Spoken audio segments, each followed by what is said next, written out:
We're now talking about being grounded no matter what. And I'm Cathy Martulli from the Intimacy Dojo and ThrivingNow.com. And I'm here with the fabulous and amazing Rick Wilkes from ThrivingNow.com. It's nice to have friends, isn't it? Well, honestly, you were the biggest. I had done a little meditation before I met you and started working with you, Rick, but I didn't really understand what grounded meant. Like I had done some, like be in my head a little bit more consciously, but I was being in my head. It wasn't being in my body. And I just love what you taught me. It really, it reconnected me in a way that, with my body. Like I lived not even in my head. When people talk about living in their head, I'm like, well, I think I'm up here somewhere. Somewhere off in the corner. Yeah. You know? Yeah.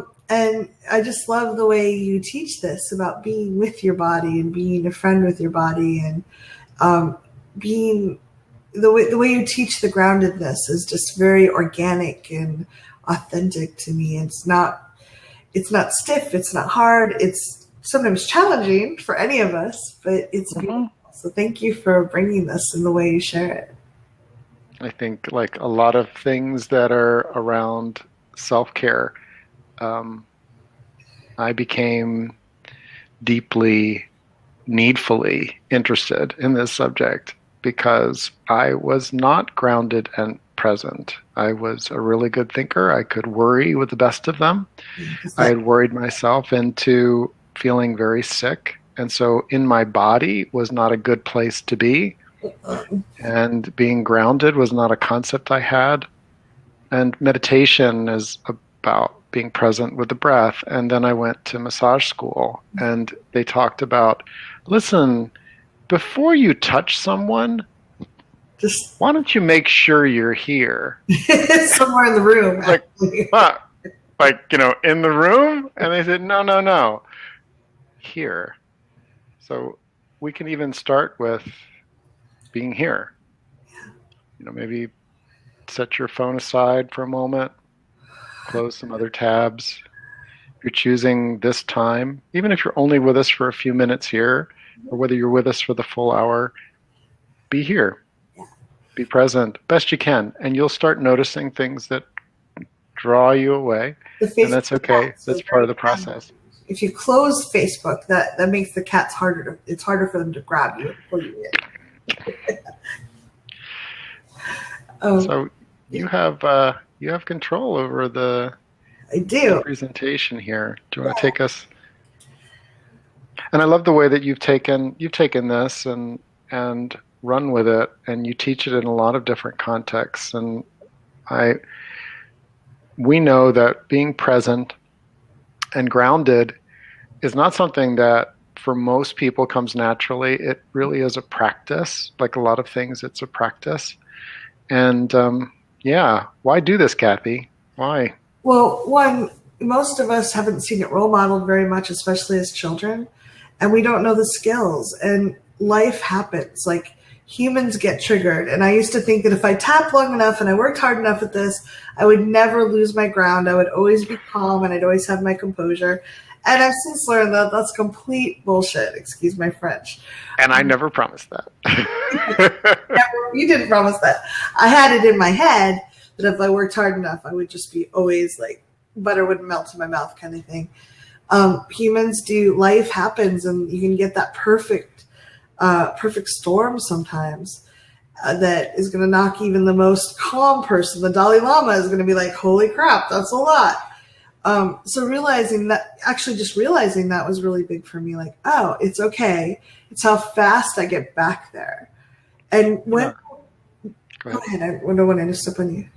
I thought, like an example, I was driving my partner, and she was really exhausted. She needed to go to work. Yeah. And we were driving on the interstate, and a guy comes right up on my butt. Ooh. To the point where, they're so close you can't see their headlights. Oh, that's scary. I can feel my heart race just thinking about it. Yeah. I mean, my vigilant alert, my profanity horn started, coming out. I started slowing down, figuring out a way to get out of the way without like pushing myself beyond the the speed that would be safe. And so that was activating. I could feel my heart go fast. And the things that we're going to be talking about tonight are the things that I applied as I changed lanes. And yes, I cussed at him. Yeah. And within a few minutes, I was calmer, much calmer. Maybe not where I was before. But then when we got off the interstate, there was a yellow arrow. And my partner knows, because she drives us all the time, that yellow arrow is really long, Yeah. and it's good to go through it. Well, I had seen it like from 200 feet from the intersection. So I slowed down and she said, "Go, it's yellow." And again, it's not a criticism. It's like, whoa, what? I was slowing down. And again, the things that we're going to be talking to tonight allowed me to get present without being reactive. Mm-hmm. And some of that's against her. If you hadn't had the driver behind you, you might not have reacted as strongly when Jerry said something to you. So this is like, I had kind of a lot today, a lot of things coming at me. So I think of it as a tank. Like, we have so much groundedness or calmness in us, and we kind of, like, some of it's been used up. So it was really nice to connect with Rick for a few minutes and just recenter and reground tonight before the call, because it is a lot. Sometimes it is cumulative. One of the reasons I love this so much is because being grounded, centered, present, calm changes how life is experienced.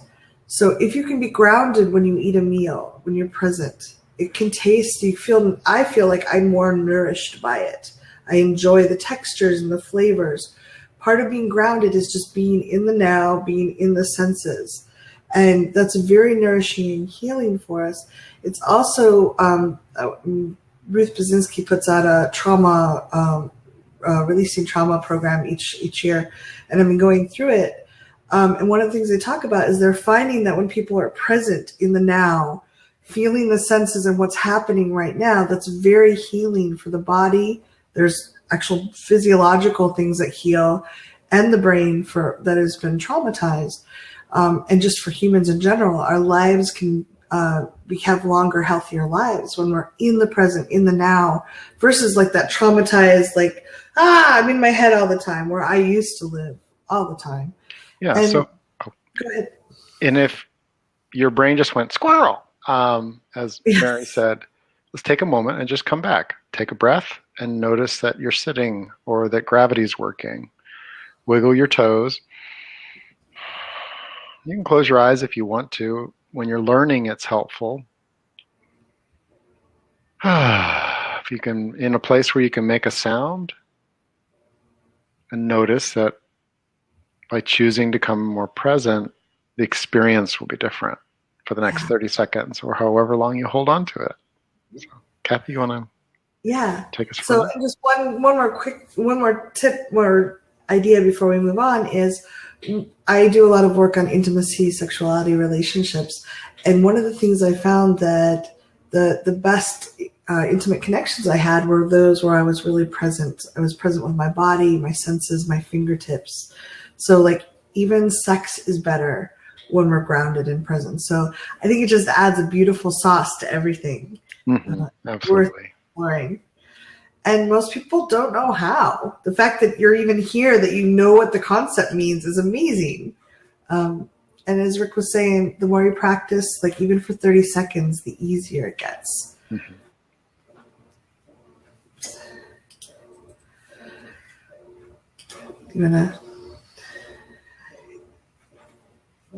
So it's all about the turnaround time.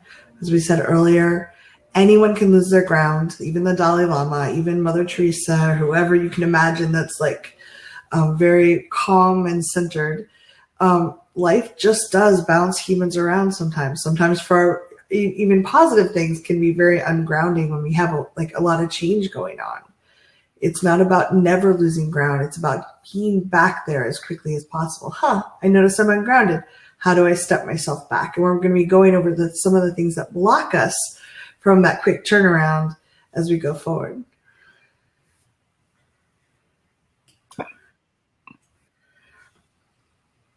There you go. Yeah. So what stops you what are some basic patterns that keep people from grounding as quickly and easily as they'd like? Um, One of them is that they just lose composure and they can't find their way back again. It's losing your phone, and all of a sudden now, until you find your phone, you're like, "Wah!" You've lost something, and you need to feel like you have to find it. Mm-hmm. Whereas, for me, grounding is like a tuning, an intention that if we're outside, like looking for things on the outside, it's difficult. And we have a primitive brain. Cathy and I did a whole program on the primitive brain, and Mm-hmm. it's reactive. It's designed to keep us safe and to identify threats. Even something that really is like, I think that someone driving too close at highway speeds is a threat to my safety and the safety of my passengers. And also, there are things like all of a sudden the sound on a, a tab on my computer starts playing an ad at me, and my being reacts. Yeah. And you know, Cathy. Um, so we can retrain our brain, and we do this very go in depth in the reprogramming primitive brain program. But part of that is just over time we're creating a pattern where we can either create a pattern where we get ungrounded and frazzled, or we notice we're ungrounded and that we can step back into the groundedness. So what you're practicing, if anyone's heard the story about the two wolves, every human has two wolves in them. One is, I think they talk about being miserable and unhappy, and the one that's happy and generous. But the same thing, it's like, which one do you feed? Which one are you noticing and petting and encouraging? And I think honestly, petting both sides, like, oh, I'm ungrounded. It's okay. I love myself anyway. Oh, I can get back to this grounded spot. I don't think beating ourselves up helps. But over time, we can create this pattern where our body and our brain is going to step into what we want to create more in the world. So the first thing Rick and I went through the different things we think that block people the most from going from, oh, I'm ungrounded to grounded. And the first thing, and I do this all the time to myself, I'm feeling a little bit bad or I'm feeling bad in the moment, and my brain is convinced I will always, forever and ever, amen, feel this bad for the rest of my life. And it's terrifying. That belief is horrifying. It's like, this is barely bearable right now. I cannot imagine spending even 5 minutes in it. So I run away. I run away from my body, my feelings. And then I'm not grounded because I'm not in the moment at all. I'm like trying to let me find some food. Let me find some distraction. What's on TV? Like, oh my God, run away. I need to save myself from this feeling. The thing is, it's not the truth. No human continues. Like we may have long periods of grief, but usually it's griefs in waves. If we've lost someone that's very dear to us, we may go through it for a while, but we're not actually feeling it all the time. If you have a particular circumstance for you where you feel that comes up, I'd love for you to share it over in the chat.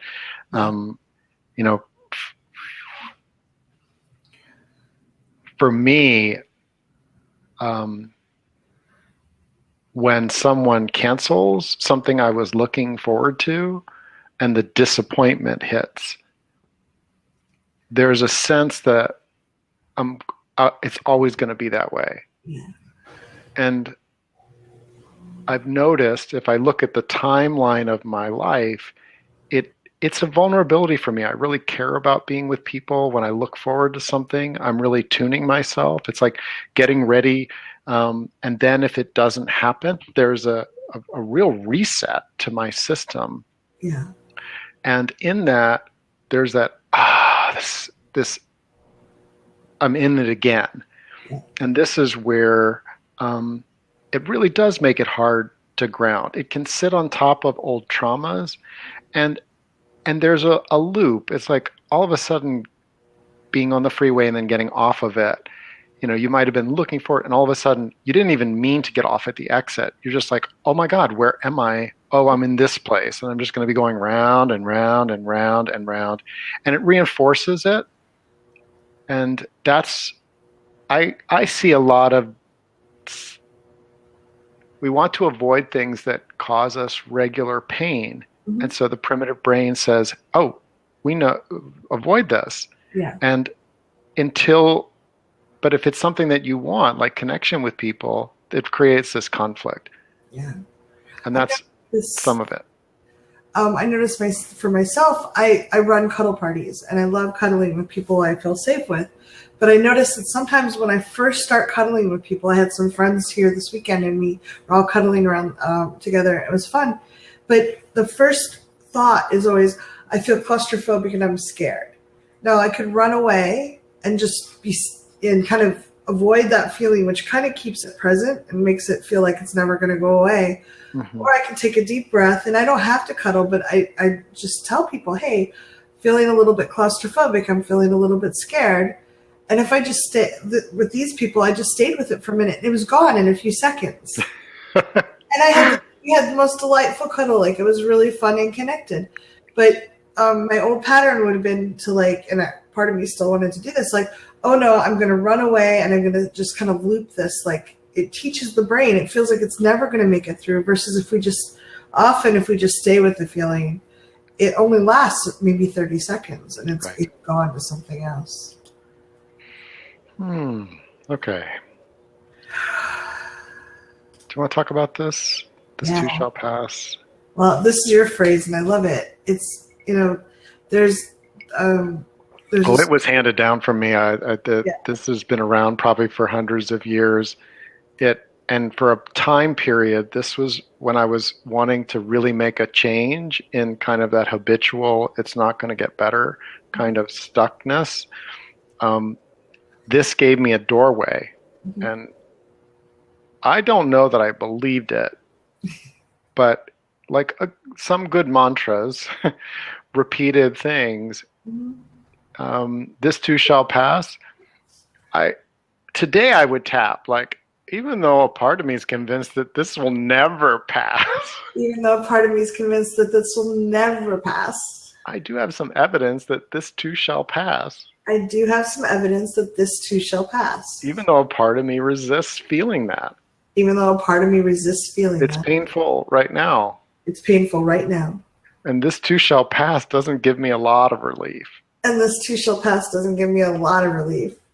And it's a good idea to keep it in mind. And it's a good idea to keep it in mind. Eyebrow, this too shall pass. This too shall pass. Yeah, I wish I was convinced of that. I was convinced of that. Under the eye, this too shall pass. This too shall pass. Under the nose, this too shall pass. This too shall pass. And this too shall pass. This too shall pass. Colon, this too shall pass. This too shall pass. Under the arm, this too shall pass. This too shall pass. Top of the head. I'm glad that this too shall pass. I'm glad that this too shall pass. Deep breath. It reminds me. Just one moment. When you tap, we say take a deep breath. I'm going to invite you to add and allow yourself to feel more grounded. So sometimes we're just like, okay, and on to the next thing. Off. Yeah. Take a moment to let yourself feel more present and grounded. Yeah. Seat in the chair, feet on the ground. Go ahead, Cathy. Well, this too shall pass. It reminds me of there was a story I'd heard about an emperor wanted to, he put out a contest, like a lot of those proverbs are about, the emperor or starts some kind of contest. You get half his kingdom in his daughter's hand in marriage or something, but he wanted something that would help him feel better when he was sad or hurting, and something that would help him feel humble when he was feeling really happy. And, all these different people come forward and offer different things. And at last, this, of course, humble old man or woman comes in and offers him a simple gold or a simple silver ring that said, this too shall pass. and that was the thing he chose. So it was like, this too shall pass. Like the good stuff is gonna, like the delight I had when I was 5 and was opening Christmas presents. I can still kind of touch base with it, but it's not really super present. And the sadness when I didn't get something I really wanted when I was 5, like, oh, I can still remember it, but it's not trauma. It's not like right there. Yeah. It does pass unless it's a trauma, in which case it's looping in your head, and then we can gently do tapping and release that old pain. It's there because it hasn't been resolved. So, I'll say that this it was really necessary when I was trying to avoid the pain, to give myself, oh, this will pass. Mm-hmm. And it came to me at a time when I would get these wrenching cramps and yeah, and it allowed me to go back and, okay, this too shall pass. So it was like allowing me to endure. Yeah. There is another side of it, which I think is part of the being present. This moment, co-creating with you and being here with people, this is going to pass. And so I want to be here now. When I'm holding someone's hand, I want to be with that now. If it's worth being, if it's not something that I'm enduring that's going to pass, there's an invitation, and this too shall pass too. So. That's so beautiful. It's true. I want to be here now because this is a beautiful experience and it's unique. It's a unique experience of Rick and I coming together with on a specific topic with this specific audience, and it will never be the same again. And I love the courage everybody brings and the curiosity, and I wish I'd had this when I was growing up. So it's to be present too. And Jean just wrote in that they were cutting down trees and mulching. There was a lot of noise. It was really bad. She wanted a quiet day and not to be out. And so she tapped, and it wasn't quieting down real well. And then she remembered that someone was having surgery today. So she started tapping and tuning in to the gratitude that her health isn't requiring her to have surgery today. Mm-hmm. And is that an example of grounding? I believe so, because gratitude is grounding for me. And if we're not pushing something away, one of the things that is definitely true is if somebody's actively pushing something away, I don't like that this is happening, I don't like that's happening, I would say that they're not present and grounded. No, but so, contrast is a real thing. It is. And it can help me remember, because I can, my life is really amazing, but I can be like, oh, it didn't go the way I want it to, and helping me, if I compare myself to me 5 years ago, or a friend who's going through a hard time, it can help me feel gratitude that my life is going as well as it is. I don't think there's anything wrong or bad. Someone said, is anyone else having screen freeze? We seem to be moving here. There's a little link on the desktop version of this. It says get audio and video help. If you click that, you can switch to compatibility mode, which for some people on some connections, some places in the world, gives them a better connection. Okay, thanks. And there is a difference between being still when terrible things happen or when I need to focus. Yeah. I think it's hard to be present and grounded if something terrible is happening. But if we need to focus,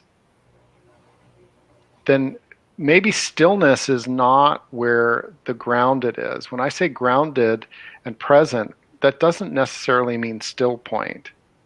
It can be like, rub my hands together. If you feel like rub your hands together with anticipation, like I'm gonna be focused here.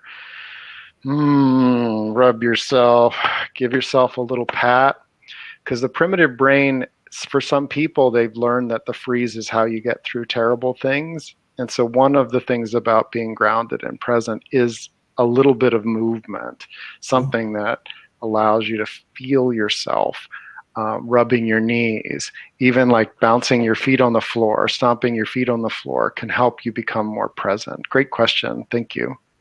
Yeah, thanks for asking it, Mary. All right. So the way that we encourage you to do this is build up your ability to be with the feelings, good or bad. And I kind of figured this out for myself, and I know other people have as well. I had found, this was 8 or 9 years ago, I found out that there were big layoffs at work, and we didn't know who was going to be laid off, but it was like pretty much I remember. yeah, they were going to decimate everything. And it was so overwhelming because that was really kind of a big part of my identity and my family was this just, and it was just so overwhelming. So what I was doing is I would be with the bad feelings for 30 seconds and just kind of breathe. And then I would have 30 seconds where I allowed myself not to feel them. And I would just alternate back and forth all day. And that was, it let me get through a really intensely bad time. When you said that you let yourself feel them, what was your transition from feeling them for 30 seconds to do it? Did you focus someplace else? What did you do? I think what I did, I was just, the feelings are very close to the surface anyway. So it wasn't like they were going away completely, but I was just breathing and letting my body experience what it would experience. And then I was just doing really simple tasks at work at the time because we still had work to do. Yeah. But I was doing those simple tasks and I would focus on the task or the activity I was doing for 30 seconds and then, like let myself go back to that. And the feelings again, I wasn't having to dig for them. They were right there. But just that, I think if I just shut down, it would have harmed me or been harder to get through. And I actually handled it much better than a lot of people did. And I didn't have the long lasting resentments and anger a lot of people did. Cause we did have tapping, thank goodness. But I just, in that moment, I couldn't really tap. There were people around, but I was just being with it, breathing through it, almost like labor, emotional labor. Yeah, just emotional labor. And biophysically, that allows you to unwind. By feeling it, it's the same way that, like, I'm sitting on I like to put one leg underneath me sometimes. Now, if I just ignore that, by the end of the call, I'm going to be really unhappy. I allow myself to just quickly tune in, and you'll see me sometimes shut my eyes. I'm tuning into like what's going on, and I'll shift, I'll move. I use an opportunity when you're talking to, like, I can listen, I can be present with you, but also allow myself to just feel for a moment what's going on. And if you get quick at it, it can be 3 seconds. And if you're terrible at it, you can do it for 3 seconds or 30 seconds. I like 30 seconds because it's surprisingly long if you're uncomfortable to let yourself feel and then move on to something else. Great suggestion, Cathy. Thanks. But I think the biggest thing is it teaches our bodies, like if we just try to be with all the feelings all at once, it's hard. Our system isn't really calibrated if we haven't been practicing that. And it can feel too much. So we can just shut down. By doing little doses like that, it actually teaches your brain and your body that it can feel this. It's actually helping them find a balance and a way to process those feelings and realize that those feelings aren't dangerous. Which brings us to the pattern number 2 that holds people back from being grounded. So if it hurts, it must be dangerous, and it's scary to hurt. The brain, our primitive brain does not know the difference between physical hurt and emotional hurt. Our cognitive brain does, but the survival brain in the back, our brainstem, it doesn't. It just like hurt, bad, run away, and that part of our brain is geared towards survival. It's like, I must avoid things that will harm me. This is painful, therefore I should avoid it. Just like if a bear is biting me or Rick's leg's falling asleep. If his leg is asleep, it's not getting good circulation. He couldn't run really fast if a tiger came after him. He couldn't defend himself, or he might actually over time cause, like, people that can't move in bed will get bed sores or things like that. So that our body is really designed to avoid things that feel painful in many ways. But emotions, if we don't feel them and process them, just get stuck. So the thought in our heads is, if I'm feeling this feeling, I'm in danger. And our primitive brain panics a little bit because it's like, oh my God, what's going to happen? Fears are not facts, kind of a shorthand to look at it. Panic is the opposite of being grounded. And fear of the fear is another loop. We've done tapping with so many clients with I'm afraid of being afraid. I'm afraid of being panicked. I'm afraid of, and there's, do you want to talk about the bullet points underneath that you wrote out? Yeah. The So traumatic challenge. yeah, when we're afraid, we're chat we we're afraid of being embarrassed. We're afraid of losing control. We're afraid of the fear. Like all of those are negative feelings. And if we've been in places where we've had trauma and not had a good way to release it, our system is like, wow, my trauma tank is pretty full. I want to avoid this. But the problem is we can't heal things that we don't feel. So if we're challenged that way and we're like, I'm going to avoid that. Now, admittedly, there are times I'm not encouraging everybody to go out and feel every feeling right away. There's people that are not in a good place for that. Or if you're in, I made the mistake years and years ago when I was dealing with a lot of the sexual abuse. I went traveling with my parents and my sister while reading a book on really in-depth trauma, and it was like I should not have done that. It was not good for me. So it's okay not to always feel everything, but we have to sometimes open up the trunks, pull stuff out and look at it to clear it out and heal it. So I'd love to do a little tapping on the fear of the fear and the fear of the pain. Yeah, that sounds great. Take a nice, slow, deep breath. And let yourself settle in your body. I would like you to notice the textures around you. What are you noticing? Like if rub your hands over your desk or against each other. How does the chair feel against your butt? Is it slippery or is there texture? Your feet on the ground, are they cool or warm? What are your toes noticing? Those are all things that you can notice in your body and help you feel more grounded. Take another slow, deep breath. And notice if there's any taste or smell to the air. Just invite yourself to pay attention. Smell is one of the earliest most primitive senses we have, and being connected with that can be very evocative, can bring us really, really deep. Notice what sounds are coming to you. Do you hear the cars coming by outside, or a dog? You hear the sound of my voice, Rick's voice. So just be with those feelings for a minute and take another slow, deep breath.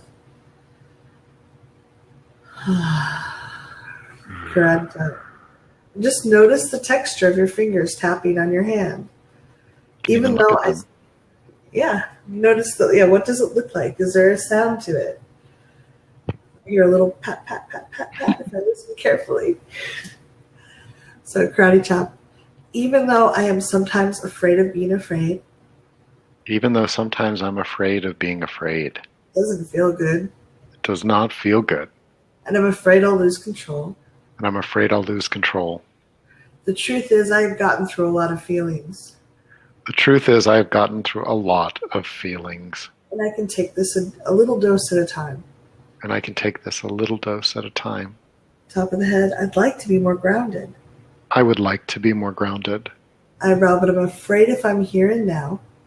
But I'm afraid if I am here and now. Side of the eye, the fear will be too much. The fear will be too much. Under the eye, I'm afraid of being hurt by these feelings. I'm afraid of being hurt by these feelings. Under the nose, but it's really the running away that creates suffering. All the constant running away is creating suffering. Chin, but I like to run away. But I want to be able to run away. Collarbone, and it's okay to run away. And it is okay to run away. Under the arm, and then choose to come back. And choose to come back. Top of the head, and feel the feelings anyway. And feel the feeling anyway. Take a nice deep breath and notice what's coming up for you. This might be a really great time to write down some ideas, some thoughts, like if I don't run away, or what would happen. Our subconscious is really powerful. It will argue with us, and we can use that argument as evidence of what way we need to do some tapping, what topics we need to hit on.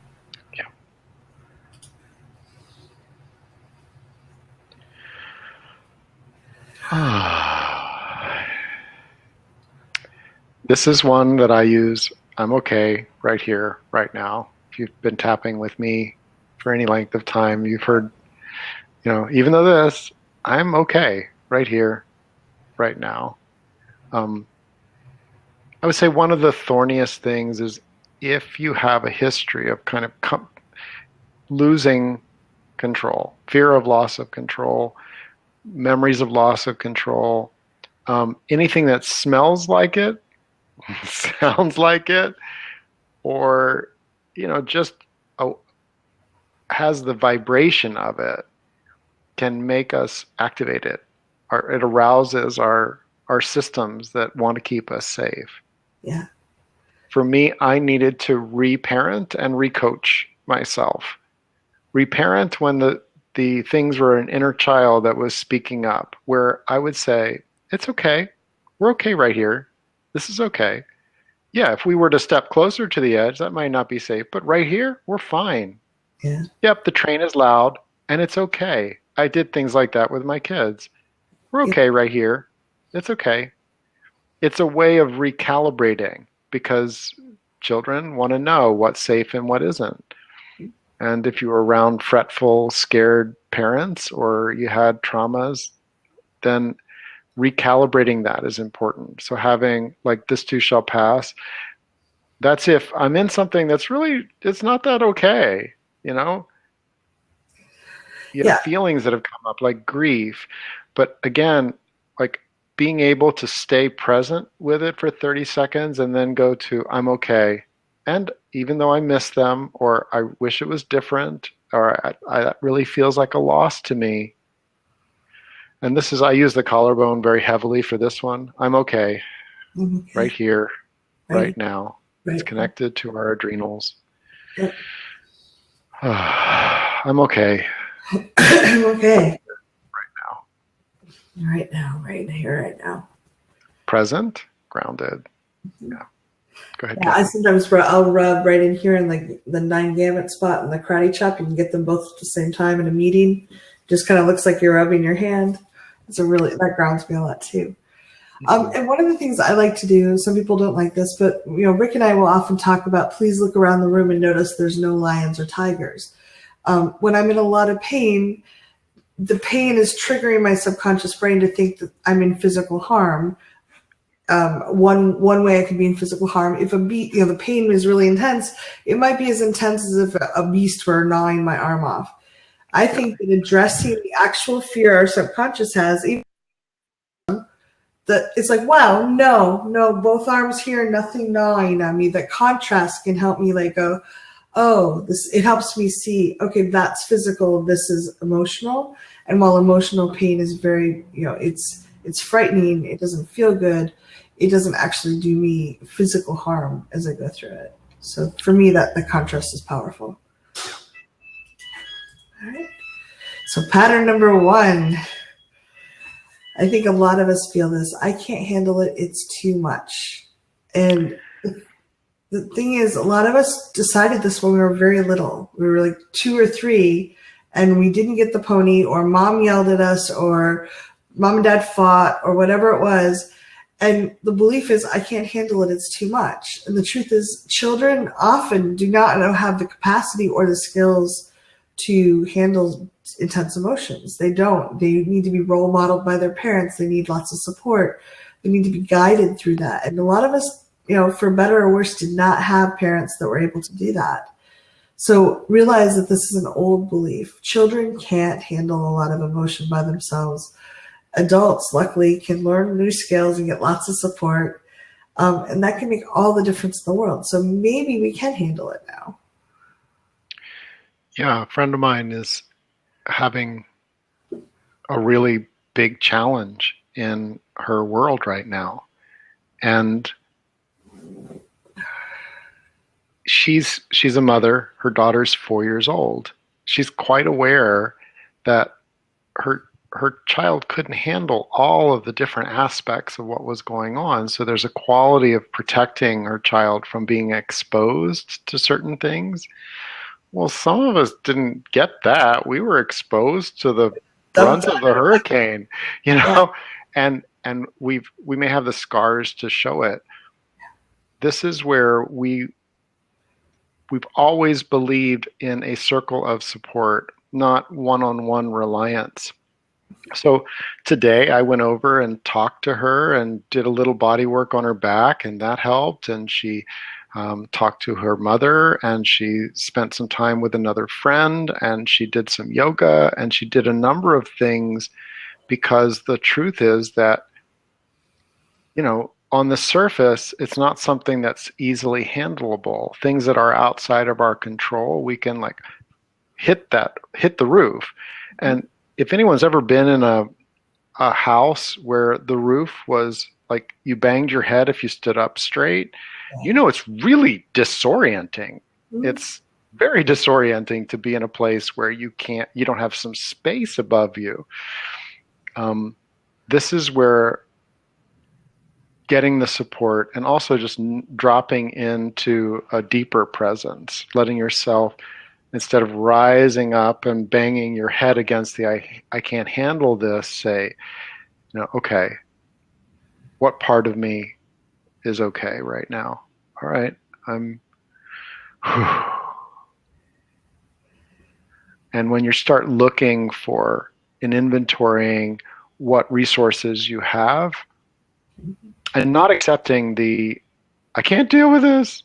Yeah. I had that last night when I lay down. My primitive brain goes, I can't deal with this. Really? That was interesting. And so what I did is I slowed my breathing down. I got present. I felt myself in the bed. And then I could be with the feeling, feel the support that I have. And it was surprisingly quick. It often is. Once we can get out of the panic loop, it's often very quick. It may not always be comfortable, but it's often very quick. You want to talk a little bit about what for you support looks like? That would Sure. I'd love your insight on that. One of the things, I love these questions, Rick actually came up with them, is what does support look like for you? And that was like really thought-provoking for me, because I think a lot of us kind of have an idea in our head, but we don't always make it conscious. So for me, support that's people that can be grounded back and present with me, that can let me be where I'm at. I don't have to be different than I'm being. It's okay. Like if I call Rick in a panic, he's going to help me try to ground, but he's not going to judge me. He's going to assume that I'm doing my best, and that, that if I'm having trouble grounding, then I have a legitimate reason. Like when we first connected tonight, I was just having a hard time getting grounded. Your calmness and gentleness made it easier to ground, rather than someone who's like, come on, get it together, we have a call in a few minutes. I would have been like, ah. So right. I think very gentle, loving, caring feelings are very important to me. And someone who's going to be like, okay, I'm assuming you're a good person and assuming that you're doing your best, and able to offer that, but also that you're able to, you set boundaries. So I know if I ask you for support, if you don't want to give it, you'll tell me. And I think that's really important for me, because I don't really relax I have a couple friends that I'm not sure they would tell me if I was in a bad space. Like if I was like, really need to talk, I'm not sure they'd tell me I'm not in a space where I can listen right now. My dance card's full. So I don't relax as much. Whereas with some of my friends like Rick, I know they'd say, sweetheart, I love you, and I really can't be there right now. Can we talk tomorrow or whatever? I can really relax. So if they say they're going to be there, that I feel like, oh, okay, I can relax into that. But I think each of us are a little unique in what we want for support. Look at what your needs are. What qualities do you want to look for in people that could be support people? And what do you want to cultivate for yourself? So you can feel the feelings and work through stuff. We can also be that for ourselves a lot of the time, and that's very powerful. I would like to talk about, like, when I didn't understand this concept, when I didn't have any kind of practice to ground myself and bring myself back into presence. If somebody had asked me, well, what do you need? What do you need? I would have been like, I don't know. It's okay. If you really don't know what would be helpful for you to ground, I would say that's on your list for self-exploration. It's important. Because if you don't know, is a hug helpful to you? Or is holding hands better? A squeeze of the hand. I was driving and another time, it was a long trip. And the conversation had been really important, but it's the kind of thing that you can feel like a vulnerability, like, oh my gosh, I'm feeling so vulnerable. I need to ground myself. And when driving or flying or something like that, that's sometimes a little more difficult in a moving vehicle. But I know myself that if somebody will hold my hand and like squeeze it 3 times, which is sort of an I love you sort of feeling to me, that's the way that it's like I'm with you. I'm squeezing you. We're connected in this moment. That if I have someone and some ones who are willing to do that, and I know myself well enough to ask for it, and I've developed enough, even when I'm like, ah, when I'm ungrounded, to be able to ask for it. That's that's the high art. I admit it.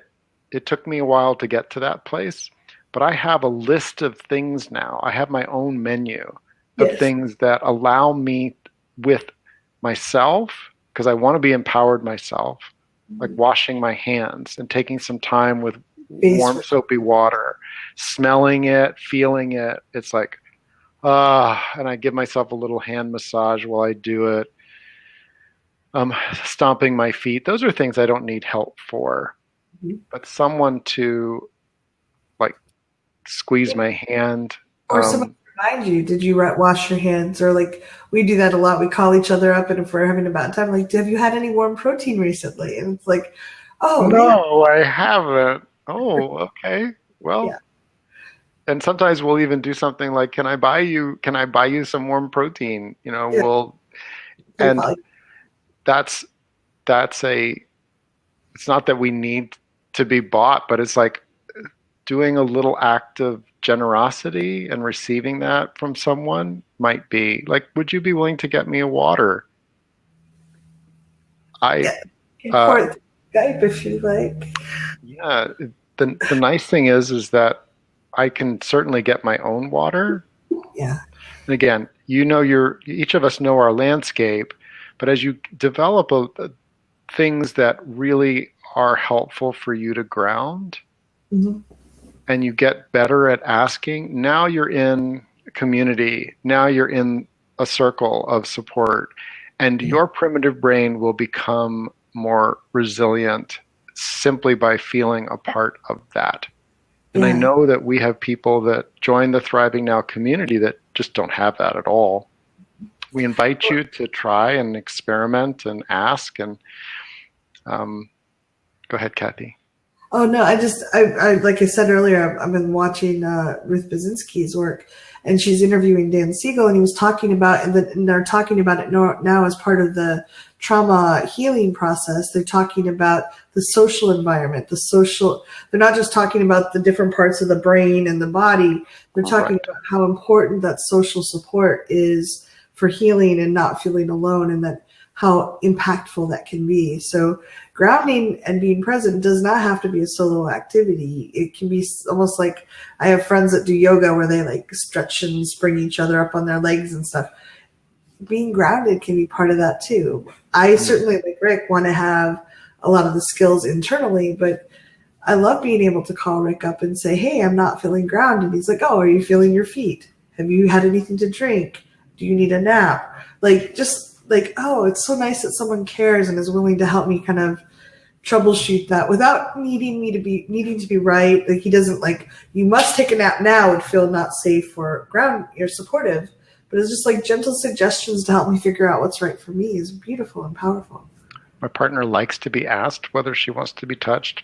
And there's certain places like the deltoid muscles on the side of the shoulders or the hips, but not too high, that will be grounding to her almost all the time. Yeah. And for me to know that, it allows me to know her menu. So I think that that's one of the beautiful things is when we learn to ground ourselves when other people are ungrounded, and then as we get to know each other, know what's helpful to ask them. Yeah. So, So the kind of mantra we have for this is I'm in the process of building presence and resilience. So if we're feeling that mm. it's too much, that I'm afraid, would you like to lead some tapping on that? Would you like to? I'm very glad to. Yeah, I like the way that you do this. I made a mistake at the We need to start. watch the time. We're 10 minutes from our closing. Um, so Yeah. Nice deep breath. You're everyone's ready, invited to tap along, yeah. Even though I feel overwhelmed, even though I feel overwhelmed. I'm not sure I can handle all this. And I'm not sure I can handle all this. I don't have to handle it all at once. I don't have to handle it all at once. And I don't even need to handle it alone. And I don't even have to handle it alone. Even though I'm not sure I can handle all this, Even though I'm not sure I can handle all this, I am in the process of learning resilience. I'm in the process of learning resilience. And my body can learn how to handle this emotion. And my body can learn how to handle this emotion. Top of the head, I just need to do a little bit at a time. A little bit at a time. Eyebrow, and I don't have to do it alone. And I do not have to do it alone. Side of the eye, it will train my body how to handle this. It will train my body how to handle this. Under the eye, when I was little, I did not know how to handle this. When I was little, I did not know how to handle this. Under the nose, I really couldn't handle it. I really couldn't handle it. Chin, it's the truth. And that's the truth. Collarbone, but it's the truth from a long time ago. It's the truth from a long time ago. Under the arm, and I have a lot more skill. And I have a lot more skill. Top of the head, and a lot more resource now. And a lot more resource now. Nice deep breath.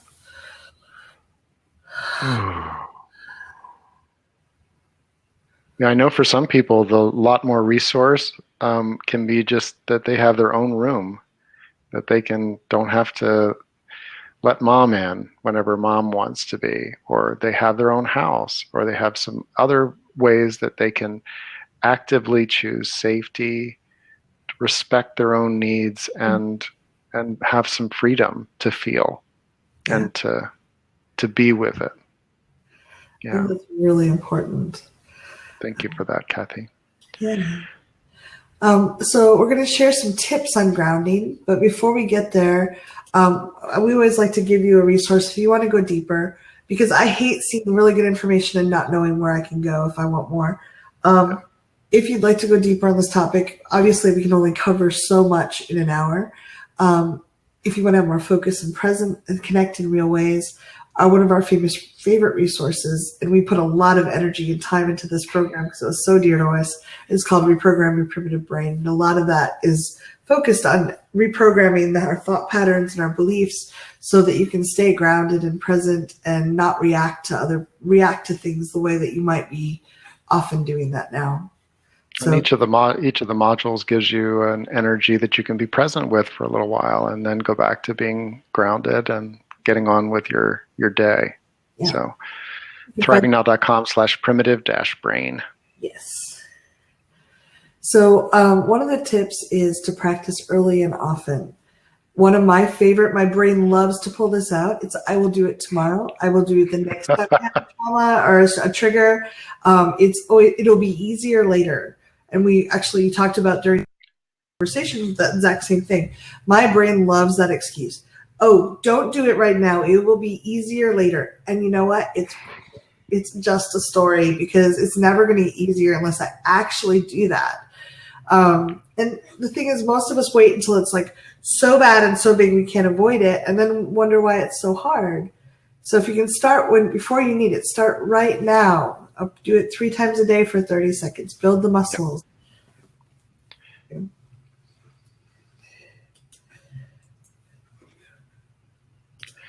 And being in your body, still, when I look around people that are dealing with something that's emotional, they're dealing with it by thinking almost exclusively. Embodiment allows all these other resources to come online too. If your brain is supported by your heart, well, now and your gut and your groin and your hip bones and these amazing legs that you have and the spine that allows you to move and wiggle and go forward and back and be resilient. Even if there's pain there, it means being in your senses, Cathy, like the sense of smell. Some people use essential oils to bring them into that. The sense of sound. What kind of music?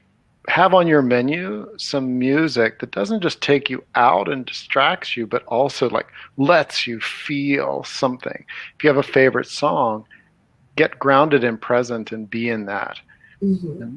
Mindfulness is the choice to be with what is right here, right now. You know, my hand, this little green dot that is my portal into connecting with you all. Amazing people.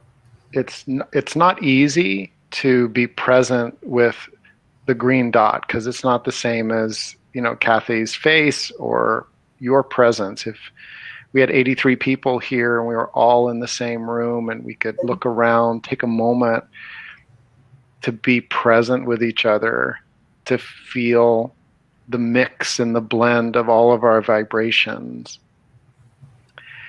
If bringing mindfulness allows you to do that. Yeah. Yeah, and I think it's so important to enjoy all the you know, like often we rush, we want the really high peaks and we want to avoid the lows, but we forget to be in the moments as it's like medium good or quiet good or a little bit bad. We just, if the more we practice, despite that feeling of resistance we might have, the more powerful it gets. Mm-hmm. So, you know, being grounded is about feeling your feelings, calming your thoughts, noticing the beliefs that come up. Oh, it'll be better to do this later. Well, that's a belief. That's a thought. Mm-hmm. Feel your toes and notice what you're sensing, what you see, taste, smell, hear, and touch. Mm-hmm. That, you know, that is really what being grounded is. It's being in the now and not lost in your thoughts about what you should do different, what you should be better at, what you should, you know, the person that hurt you, whatever. I mean, you can be aware of things like that, but it's just what's actually happening right here, right now. Mm-hmm. And it can be strange and bizarre to start feeling that if you haven't had a lot of practice. I know for me, it was like, what is this strange feeling? But it's amazing. It's an amazing way to be actually participate in your life, yeah, rather than participating in the story your head is telling you about your life. Mm-hmm. So. We have a free Getting Grounded guide, thrivingnow.com/grounding. It's yours. It's something that Cathy did a lot of research on, looking and distilling it down to something that we can, each of us, look at. And it's a start for your menu. It's a start that you can look at it and say, oh, you know, I never considered that. And by using that as a starting guidepost for your menu of choices, and even using it as a reminder, like mm-hmm. a lot of people, they'll put a copy of this on their refrigerator or by their bed or in the bathroom, or just write down one idea and put a note there. Yeah. Yeah, when I was dealing with a lot of trauma earlier on, when I first created this, there's a couple of places where you can put down who to call and some things that really help you. And I had a copy in my bedroom on the mirror, in the bathroom, in the mirror right next to my bedroom, and one on my refrigerator and one by my desk. And it was so helpful because sometimes when we're lost, just like when Rick and I talk, we're like, oh, have you done this? It's just that reminder, that visual reminder, like, oh, yeah, I can do all these things. Because when we're triggered and activated, that survival brain is not very thoughtful, doesn't remember things. We may be evoking times when we were younger, when we didn't have resources, and just seeing, oh, I have my own phone. I can call my friend. I'm not trapped in my room waiting for someone to come rescue me. It's very powerful. And if you have a lot of stress during the holidays, you might want to bring a copy with you to remind you that you will survive, and this too shall pass. So thank you all. One thought that comes to me is that Um, People around you, they may or may not understand what you're doing. But I can say now that people look to me. It doesn't that I don't get ungrounded. Mhm. But because I've practiced this, by the time everyone's looking around, I'm already grounded. And that allows me to be in community, in relationship. And And even though I may feel a very powerful, because I'm intuitive and I'm sensitive, I may feel a very powerful energy that comes through. This practice allows us to be a stabilizing influence. It doesn't mean that everyone gets to dump on you or lean on you, yeah. but somebody who is grounded and present, even if you're not trying to fix anything, you're not trying to solve anything, you're just like, oh, our flight's been canceled. Oh, I'm grounding myself. That is an extremely powerful signal to the herd, yes. There's especially somebody if you're doing it with mindfulness and awareness of all that's happening and you're able to do that. You make it better for all of us. That's why we gift this to you. That's why this is an important topic and dear to us. If you have any questions, support at thrivingnow.com. yes. You can reach Cathy also at Cathy at theintimacydojo.com. And our free tapping guide, if this is new to you, is thrivingnow.com/tapping. So, any parting thoughts, Cathy? I want to just thank everyone for being here because a lot of people don't even know what the term grounded means and don't have any concept of how valuable it is. But you'll spend an hour kind of looking at the scary parts of what keeps us away from it. So by you doing this, you're changing your own trajectory and you're offering a doorway and a role model for other people. And you're helping create the world that I want to live in. So thank you for doing that. And Rick, thank you for being such an inspiring role model all these years. Thank you. All right, everyone. Thank you. Bye Have a bye. wonderful night and happy holidays if we don't talk to you before then. Yep. Thanks, Jean. Thanks.